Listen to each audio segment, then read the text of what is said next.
Saudara-saudara kaum muslimin rahimakumullah, manusia selalu berusaha untuk mencapai apa yang menjadi cita-citanya di dalam kehidupan ini. Segala daya dan dana, seluruh waktu dan tenaga, segenap kemampuan dan kekuatan dikerahkan untuk mencapai apa yang dicita-citakan. Ada orang yang di dalam berusaha mencapai cita-citanya tetap berpegang teguh kepada kaedah dan norma-norma yang harus dipatuhinya, baik itu norma-norma kehidupan bermasyarakat, berbangsa dan bernegara, lebih-lebih lagi itu menyangkut norma-norma kehidupan beragama. Artinya, di dalam mencapai cita-citanya, dia tetap menghormati dan mentaati halal haram, mengenal hak dan batil, tahu mana yang boleh dan mana yang tidak boleh. Tetapi di lain pihak, tidak jarang, bahkan banyak sekali orang-orang yang di dalam usaha mencapai cita-citanya terjebak dalam prinsip menghalalkan segala macam cara untuk mencapai satu tujuan. Tidak ada lagi kaedah dan norma-norma yang harus ditaatinya. Ia tidak peduli dengan halal dan haram. Ia tidak kenal hak dan batil. Ia tidak tahu mana yang boleh dan mana yang tidak boleh. Segala cara dilaksanakan asal tujuan tercapai. Maka lahirlah orang-orang yang mengambil jalan pintas dan potong kompas dalam usaha mencapai apa yang menjadi cita-cita dan tujuan dalam kehidupannya. Begitulah kita lihat dalam kehidupan ini. Yang di bawah ingin cepat naik ke atas, sementara yang di atas bertahan tidak mau turun dari tahta dan singgasananya. Maka terjadilah benturan-benturan nilai dan kepentingan. Terbentuklah klik, klan, grup, dan sindikat-sindikat yang menyerupai mafia, di mana nilai objektivitas sudah sangat sulit ditemukan. Yang celakanya lagi, lahirlah budaya jilat menjilat, upeti, dan lain sebagainya, asal tujuan bisa tercapai. Sementara itu yang miskin ingin cepat menjadi kaya, sedang yang kaya ingin menjadi lebih kaya lagi. Kalau boleh tidak hanya sekedar dia saja yang kaya, anaknya harus kaya. Cucunya tidak boleh miskin dan kere. Bahkan cucu daripada cucunya pun harus jadi orang-orang kaya. Ini keinginan yang wajar. Setiap orang tua tentu tidak ingin meninggalkan anak cucunya dalam keadaan miskin dan terlunta-lunta. Yang tidak wajar kalau keinginan itu membuat orang lalu menghalalkan segala macam cara, menyalahgunakan fasilitas yang dimilikinya, apalagi kalau dia berada dalam satu posisi di mana seharusnya dia memberikan contoh dan keteladanan. Maka akibatnya timbullah krisis wibawa, yang dari krisis wibawa ini mengendorlah disiplin. Sesungguhnya orang lalai, orang tidak mau berdisiplin karena di mukanya, di matanya, dalam pandangannya tidak ada lagi orang yang dianggapnya berwibawa. Dan wibawa itu hilang oleh karena orang merasa tidak ada keteladanan yang patut dijadikan contoh dalam kehidupannya. Inilah sesuatu yang kurang dirasakan di zaman kita sekarang ini. Bukan kurangnya teori, bukan kurangnya segala macam kaedah dan dalil, tetapi yang kita rasakan sekarang ini kurangnya contoh dan keteladanan dari orang-orang yang seharusnya memberikan contoh dan keteladanan itu. Berangkat dari sejarah dan kehidupan Rasulullah sallallahu alaihi wasallam, keberhasilan yang beliau peroleh, salah satu dasar utamanya ialah satunya kata dan perbuatan. Tidak bermental ganda, tidak bermain minyak di atas air, tidak menggunting dalam lipatan. Lidahnya adalah hatinya, ucapannya adalah perbuatannya, dan apa yang beliau ajarkan kepada orang lain, beliaulah pelaksana pertamanya. Saudara-saudara kaum muslimin rahimakumullah, sementara itu pada sisi lain, yang miskin ingin cepat menjadi kaya, maka ia terjebak dalam prinsip tujuan menghalalkan cara apapun saja dilaksanakan asal dia bisa segera menjadi kaya.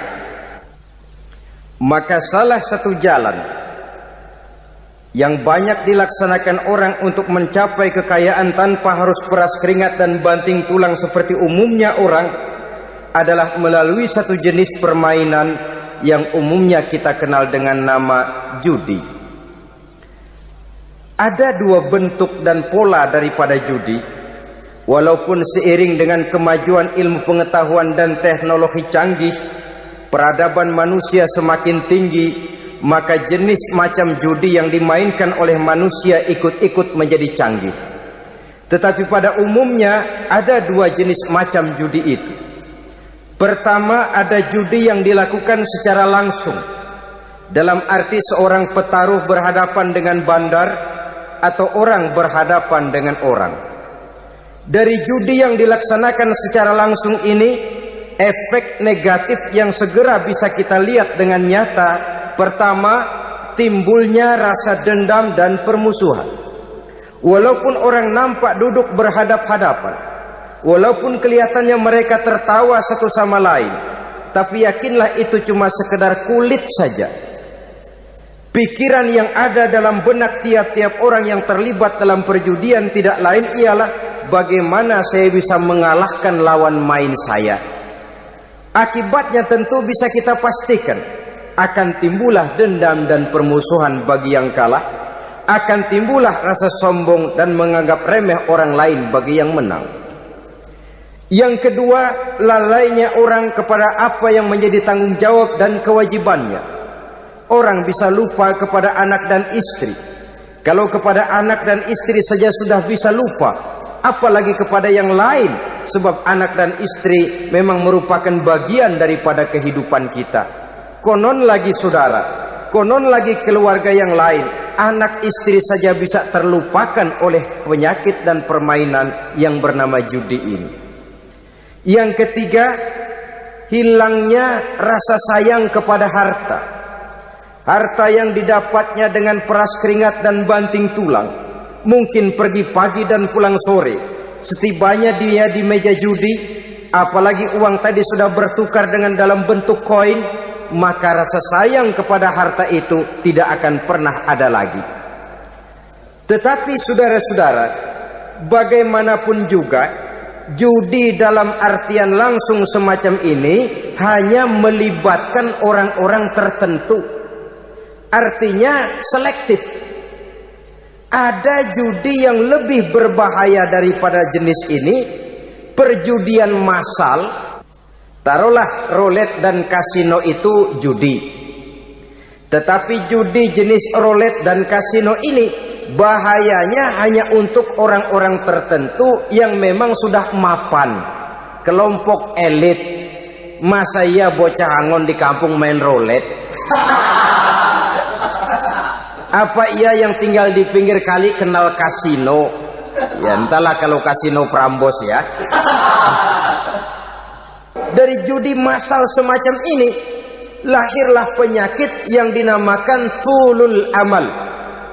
Tulul amal, orang yang terlalu panjang angan-angan. Bukan tidak boleh orang bercita-cita, sebab cita-cita itu perlu. Katanya manusia tidak makan masih bisa hidup 1 bulan lebih. Manusia tidak minum masih bisa hidup 3 hari lebih. Tapi manusia tidak punya cita-cita 1 jam pun dia tidak akan bisa hidup. Karena faktor yang membuat kita bergairah menghadapi kehidupan, faktor yang mendorong kita untuk tetap berusaha dan tegar menghadapi resiko, karena adanya cita-cita di dalam kehidupan kita. Tetapi cita-cita tanpa direalisir dengan usaha, cita-cita yang tidak berangkat dari kemampuan yang ada, pada akhirnya hanya akan merupakan cita-cita yang mengawang, tidak akan terwujud dalam kenyataan, dan akan membentuk manusia menjadi orang yang tulul amal, panjang angan-angan, terlalu muluk keinginan, tidak berangkat dari kemampuan dan kesanggupan yang ada pada dirinya sendiri. Maka penyakit inilah yang telah menghasilkan dan melahirkan penghayal-penghayal kelas berat, tukang-tukang ngelamun kelas tinggi yang hidup di angkasa luar. Dan sejarah belum pernah mencatat ada orang menjadi kaya karena judi, itu belum pernah. Saudara lihat saja orang kaya yang namanya Adnan Khashoggi, orang kaya yang namanya Henry Ford, orang kaya yang namanya Aristotle Onassis, orang kaya yang namanya David Rockefeller, itu seluruhnya menjadi kaya bukan karena mereka terlibat dalam perjudian, tapi karena kerja keras, peras keringat, banting tulang. Dan itu dimulai sejak mereka masih remaja. Sehingga ada pepatah mengatakan, many a great man start as a newspaper boy, katanya. Banyak orang besar yang mulai pekerjaannya dengan menjual koran. Artinya berangkat dari A.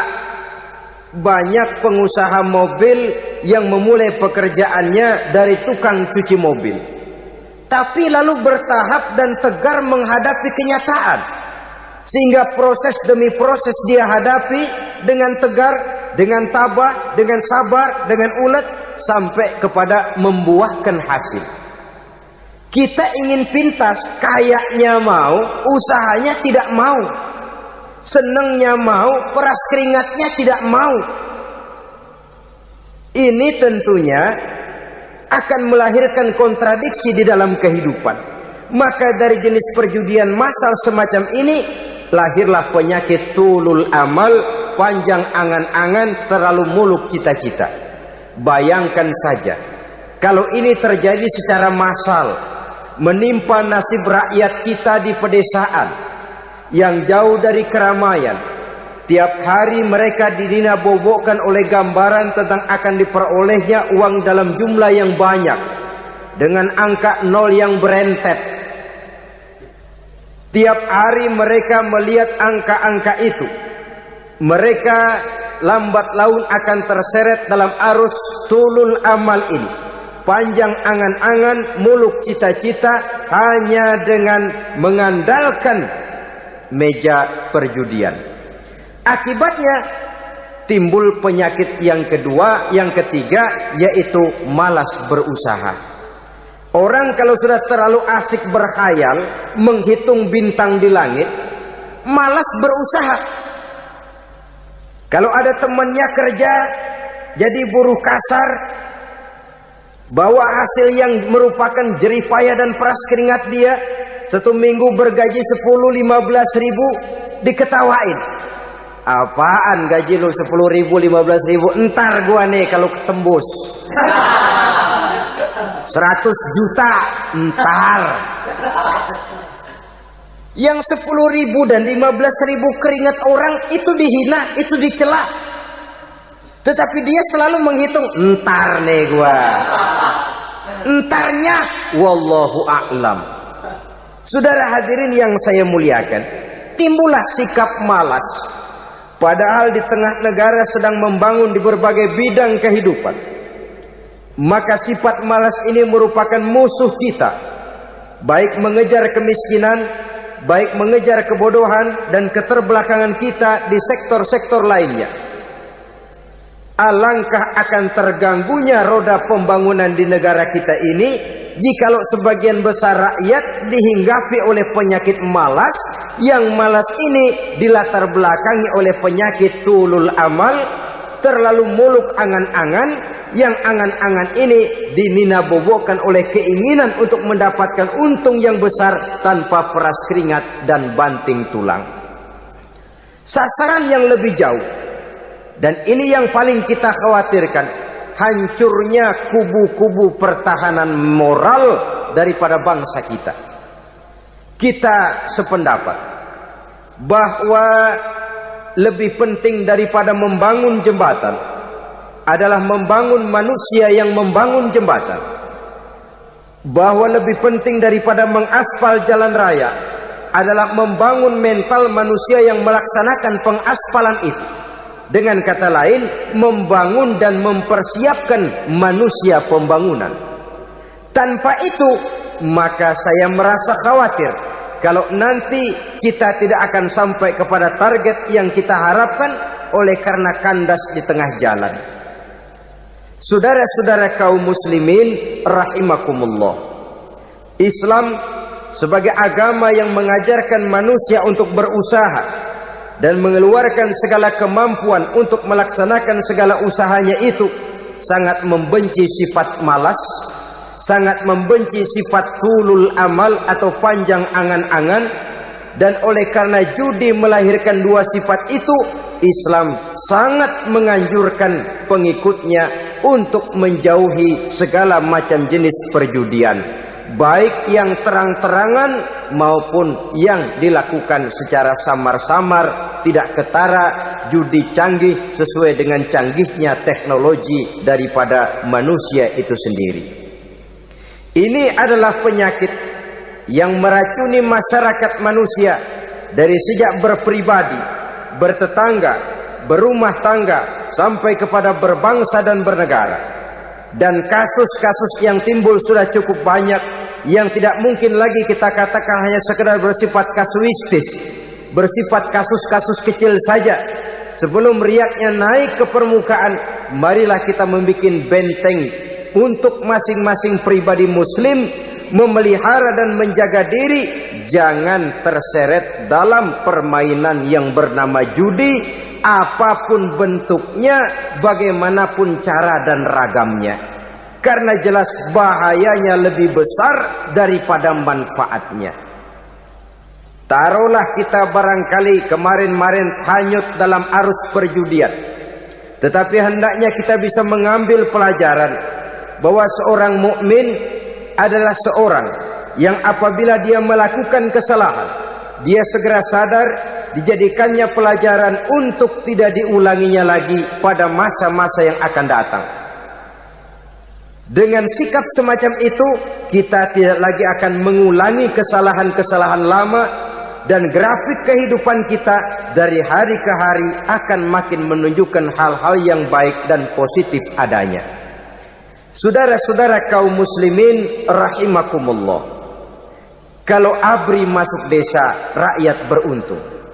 Kalau jaksa masuk desa, rakyat bahagia. Kalau koran masuk desa, rakyat ikut jadi cerdas. Tapi kalau judi masuk desa, rakyat kiamat. Pembangunan akan terbengkalai, roda perekonomian akan lesu. Karena mestinya orang membelanjakan uang untuk sesuatu yang dia perlukan, akhirnya dia belanjakan untuk sesuatu yang dia tidak perlukan, karena gambaran, khayalan akan mendapat keuntungan yang jauh lebih besar lagi. Padahal istilah orang-orang tua kita dulu, lebih baik makan singkong betulan daripada makan roti ngimpi.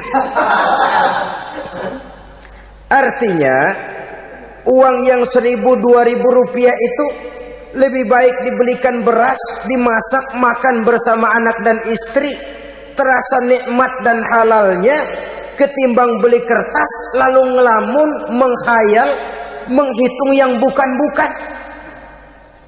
Itu kertas dibolak madep ulon, dibolak madep mudik, diputar sana, diputar sini, akhirnya palanya ikut muter. Kira-kira apa yang cocok?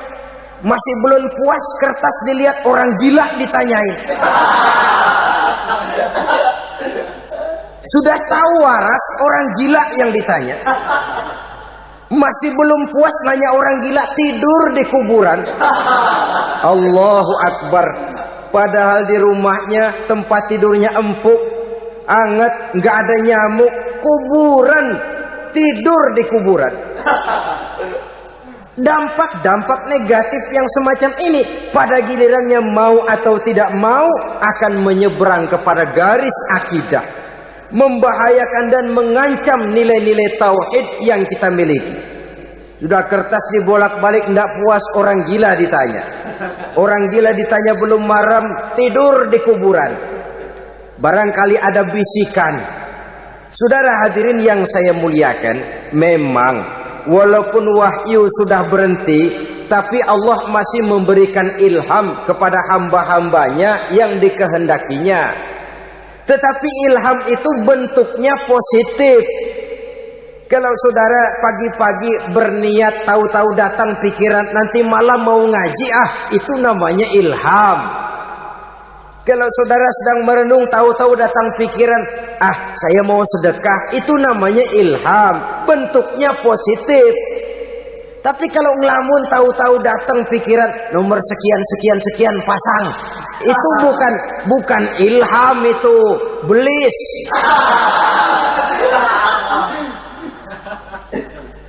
Saudara hadirin yang saya muliakan, tidak puas tidur di kuburan, cari yang lebih paten lagi, dukun ditanya. Nah, saya ingin menuduhkan persoalan. Apa tidak boleh orang ziarah kubur? Apa tidak boleh orang pergi ke dukun?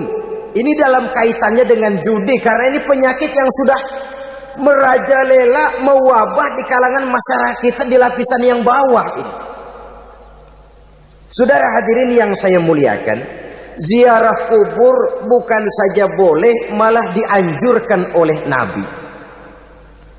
Tetapi ziarah kubur yang dianjurkan oleh Nabi itu dengan tujuan pertama, agar orang ingat kepada mati.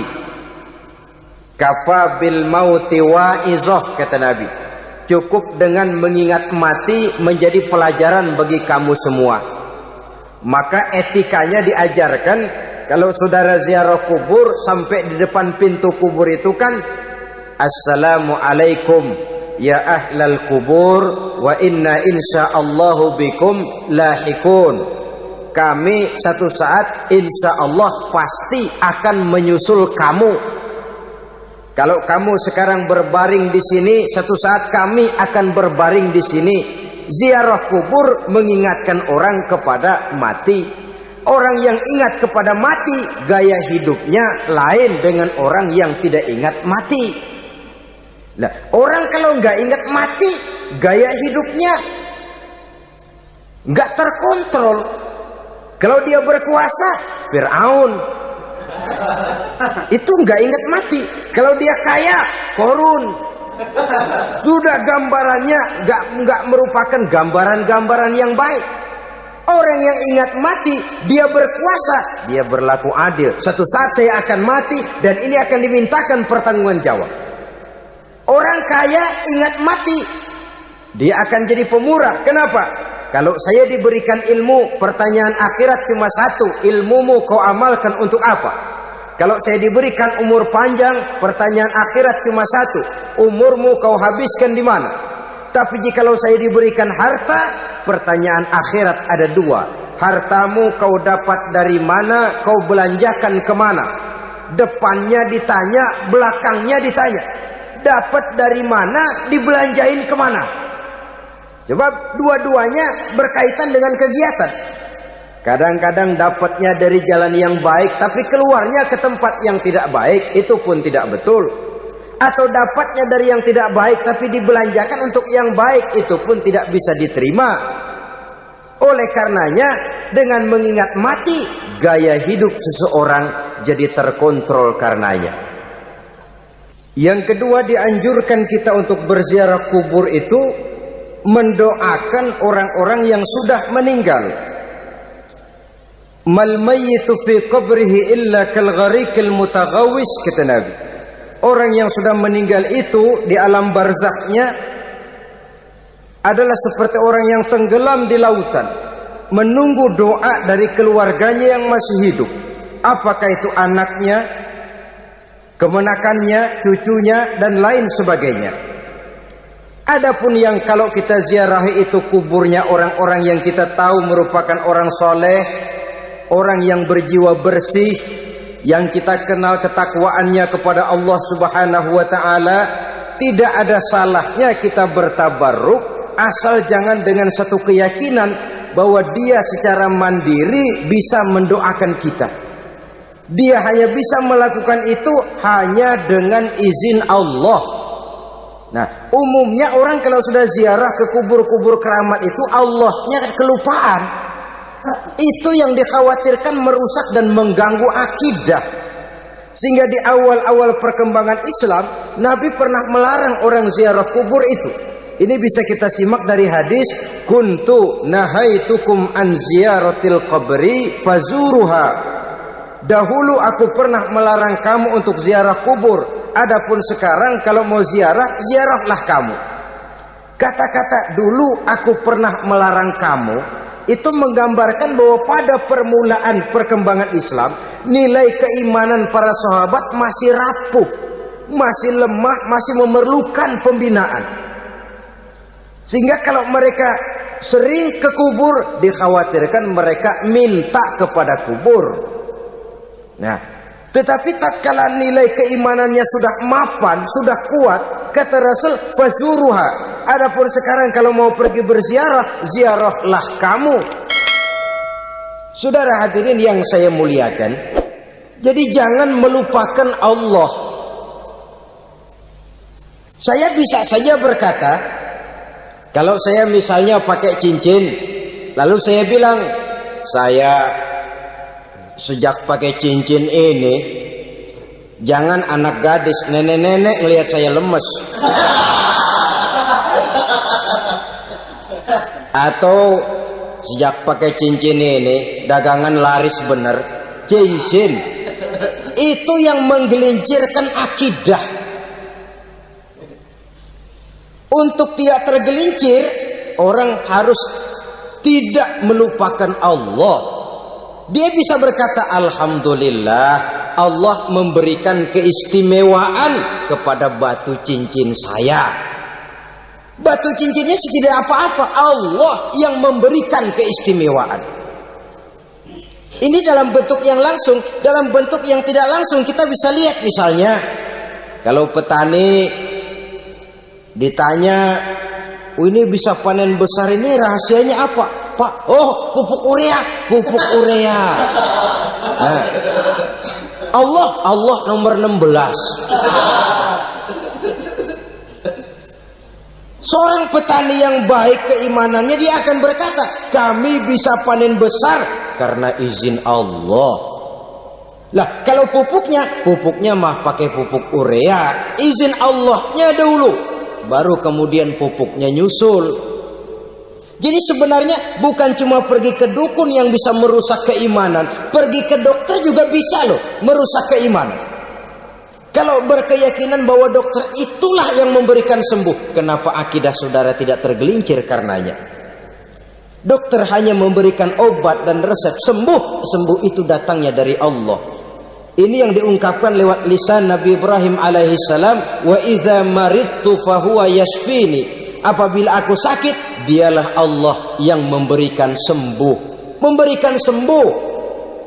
Jangan juga menyalahartikan ayat ini. Ada ayat begini sakit terus nekat. Udah nggak usah berobat dah, memang penyakit dari Tuhan. Ntar waktunya baik ya baik ya. Udah ampek terus dah.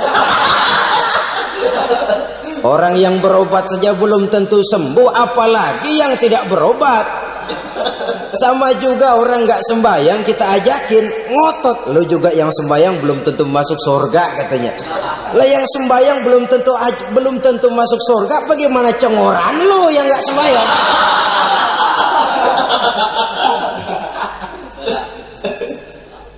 Saudara hadirin yang saya muliakan, kaum muslimin yang berbahagia. Jadi dengan demikian, maka jangan menghilangkan Allah. Kita, ajaran pokok dalam Islam adalah ajaran tentang tauhid. Nah, tauhid ini menyangkut mengesahkan Allah, baik di dalam zatnya, baik di dalam sifatnya, baik di dalam perbuatannya, baik di dalam beribadah kepadanya. Tauhid dalam ibadah itu ada. Tauhid dalam zat artinya zat Allah itu tidak tersusun, tidak terdiri dari bagian-bagian yang bisa dipecah-pecah. Ya seperti kita ini kan ada kepala, ada kaki, ada tangan. Allah tidak tersusun zatnya dari bagian-bagian. Esa zatnya tidak bisa dibagi-bagi. Esa sifatnya artinya Allah itu sifatnya tidak pernah berubah. Sejak dahulu sampai sekarang Allah itu cinta kepada orang beriman yang melakukan kebaikan, dan Allah benci kepada orang kufur yang melakukan kejahatan. Mustahil satu saat Allah berubah Orang kufur yang berbuat kejahatan didemenin, orang mukmin yang berbuat kebaikan dikeselin. Misalnya tahun 2000 Tuhan giliran jengkel sama orang mukmin. Itu mustahil, dia esa di dalam sifatnya. Lain dengan sifat kita manusia. Sifat kita ini kan relatif. Ada saatnya kita senang, lain saat yang kita senang betul kita caci maki. Hari ini kita caci maki, besok kita puji. Lihat teman kaya, habis kita omongin, boleh jadi dia kaya. Kenapa? Dukunnya 36. Nah. Begitu kita habis caci maki begitu, dia datang ngasih duit sama kita. Cacian itu bisa berubah menjadi pujian. Lu ya emang bukan main dah. Sifat kita itu relatif, bisa terpengaruh oleh situasi dan kondisi.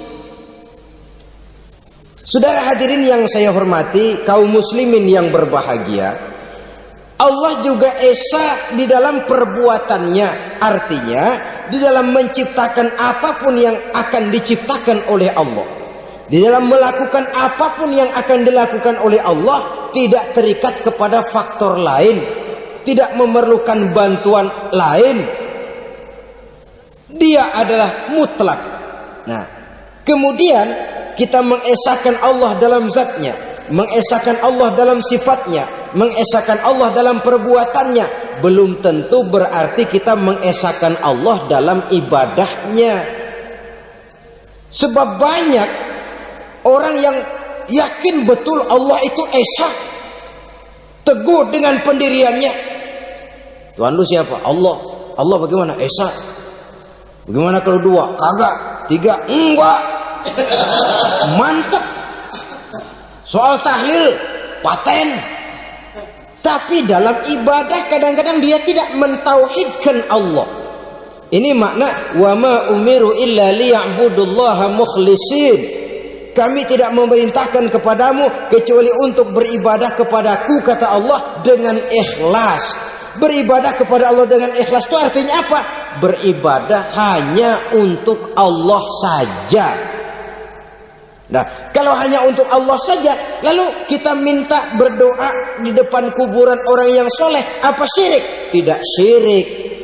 Kalau kita berkeyakinan bahwa orang tempat kita memanjatkan doa itu hanya bisa mendoakan kita dengan izin Allah.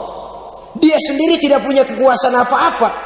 Tanpa izin Allah, dia tidak bisa berbuat apa-apa. Itu tidak menyebabkan orang menjadi syirik. Sama saja dengan kalau saya berkata tadi, alhamdulillah Allah telah memberikan keistimewaan kepada batu cincin saya. Apa salahnya Allah memberikan keistimewaan kepada benda-benda mati? Allah memberikan keistimewaan kepada Hajar Aswad, benda mati. Allah memberikan keistimewaan kepada Masjidil Haram, benda mati. Allah memberikan keistimewaan kepada Ka'bah, benda mati. Orang tawaf keliling Ka'bah, sembahyang di Masjidil Haram, sujud menghadap kepada Ka'bah. Apakah jadi syirik? Tidak. Kita tidak menyembah Ka'bahnya, kita menyembah yang punya Ka'bah itu. Nah, di sini kita lihat bahwa fungsi Ka'bah hanya merupakan wasilah. Tapi kalau Allahnya kita hilangkan, jadilah kita penyembah batu. Hanya saja batu itu berbentuk 4 bernama Ka'bah.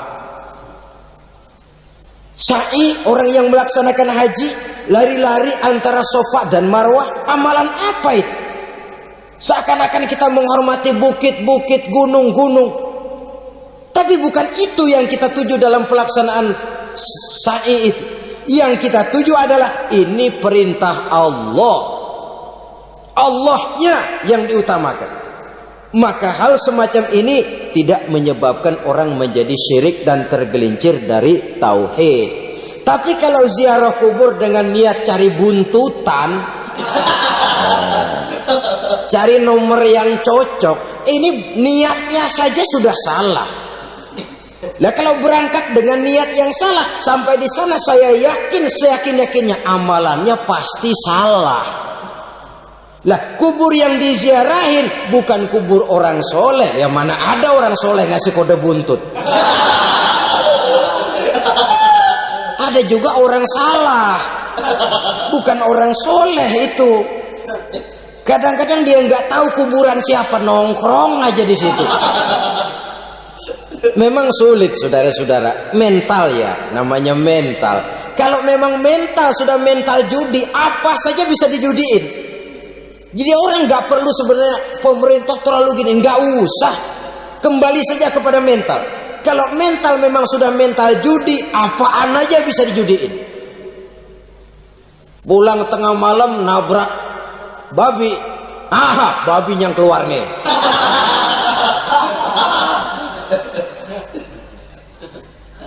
Mobil lewat, nomornya bisa dijudiin. Bajai lewat, bajai bisa dijudiin. Mental. Kalau memang mental sudah mental judi, apapun saja bisa dijudikan. Saudara hadirin yang saya muliakan, lalu bagaimana dengan dukun? Ya, saudara hadirin, pergi ke dukun hakikatnya sama dengan pergi ke dokter. Orang berusaha melaksanakan yang namanya syariat, hakikatnya kembalikan kepada Allah. Syariatnya kita laksanakan. Tetapi, nah ini tetapi, yang pertama saudara harus tahu betul dukunnya itu bayang apa enggak, agamanya kuat apa enggak. Sebab ya tentu tidak ada dukun yang jelek, karena pada umumnya penyakit dukun itu kan nyohor, iklan lewat koleha-kolehanya. Kita bisul kecil datang, kita dukun, ini si kecil kemarin bisul kayak kelapa 5 menit baik. 5 menit padahal kemarin kagak ada yang datang. Diolah sedemikian rupa supaya orang mantap. Jadi jangan asal sembarangan. Kadang-kadang lihat potongan dukunnya aja kita ngeri. Mukanya sudah kremot, nggak pernah tersentuh air wudhu. Jangankan air wudhu, mandi aja jarang. Yang kayak begini yang dipegang mati-matian, yang dipercayai habis-habisan, akan kita kemanakan tauhid kita ini? Apalagi kalau perginya sudah dengan niat mencari nomor yang jitu. Itu saya katakan lagi tadi, berangkat saja sudah dengan niat yang salah. Orang berusaha silahkan. Sama juga kita ke dokter.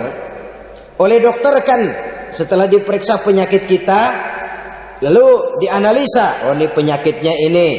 Kemudian diberikan obat.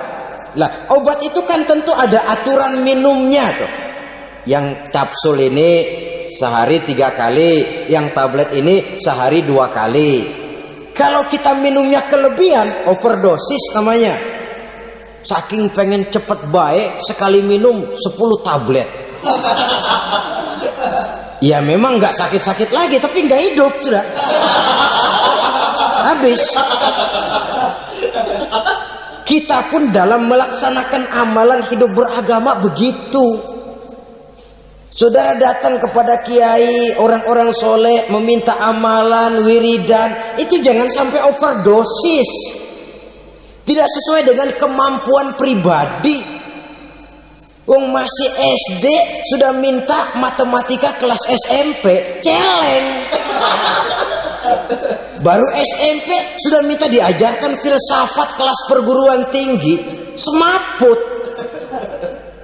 Kenapa? Daya tampungnya nggak kuat. Emang ukuran secangkir, minta disiin seember, ya luber. Lebihnya nggak cukup. Kenapa? Yang diberikan, yang diamalkan tidak sesuai dengan makomnya, tidak sesuai dengan kemampuan yang ada pada dirinya. Saudara hadirin yang saya muliakan, akhirnya apa? Mencelakakan dirinya sendiri, ngawur. Baru sembahyang seminggu udah ngaku ketemu malaikat.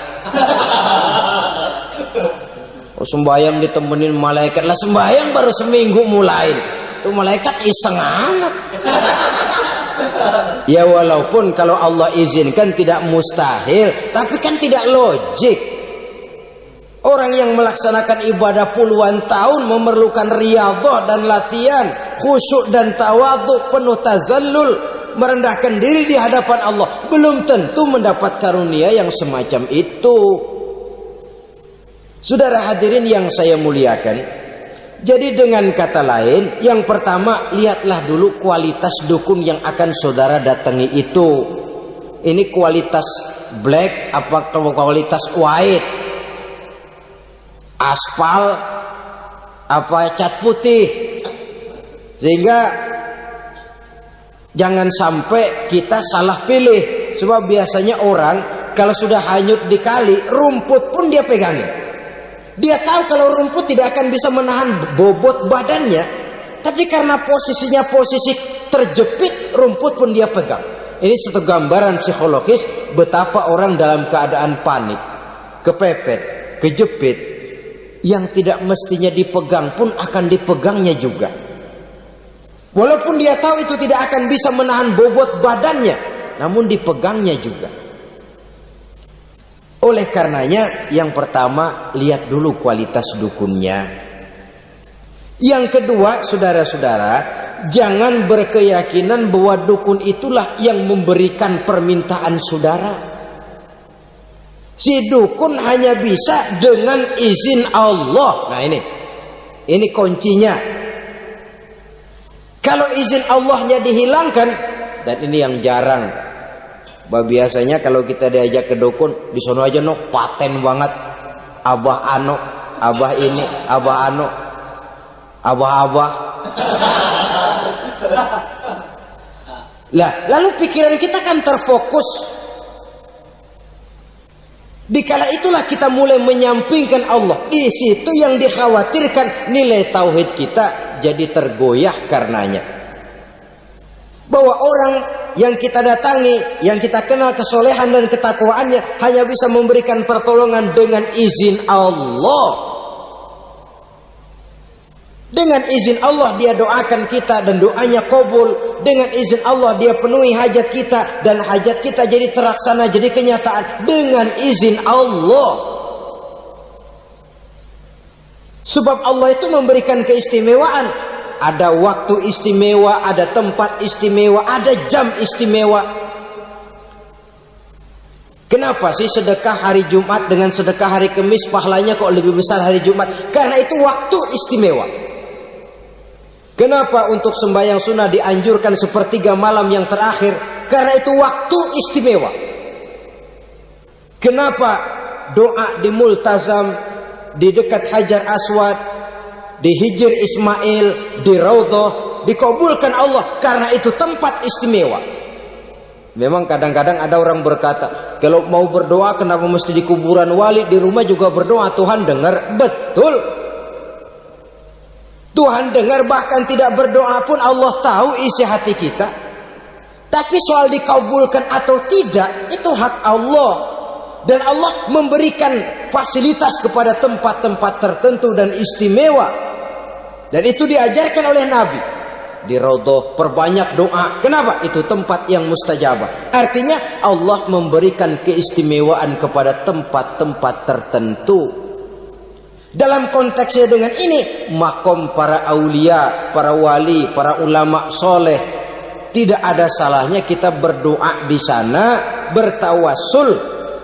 Bukan meminta kepada si kiai, bukan meminta kepada si ulama, bukan meminta kepada si wali, meminta kepada Allah melalui tempat yang orangnya kita yakin dekat dengan Allah. Walaupun Allah tidak memerlukan perantara, itu jelas. Allah tidak memerlukan calo, memang. Tapi Allah menyediakan waktu dan tempat-tempat istimewa, itu harus kita manfaatkan untuk mendekatkan diri dan berdoa kepadanya. Saudara-saudara kaum muslimin rahimakumullah, saya kembali dalam konteksnya dengan dukun yang akhir-akhir ini jadi populer karena merajalelanya judi sampai kepada desa-desa, pedesaan-pedesaan terpencil, yang akibatnya menjauhkan orang dari nilai tauhid. Padahal benar kalau orang berkata kazabal munajjimun walau sodaku, tukang-tukang ramal itu bohong walaupun benar. Kalaupun betul, kebetulan. Itu maksudnya bohong walaupun betul. Betulnya betul kebetulan.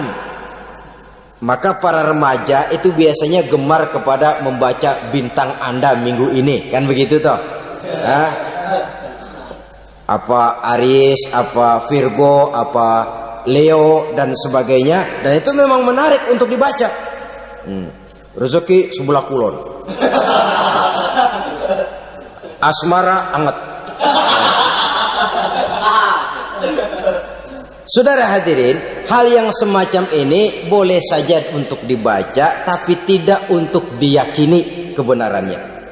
Boleh saja untuk dibaca, tapi tidak untuk diyakini kebenarannya.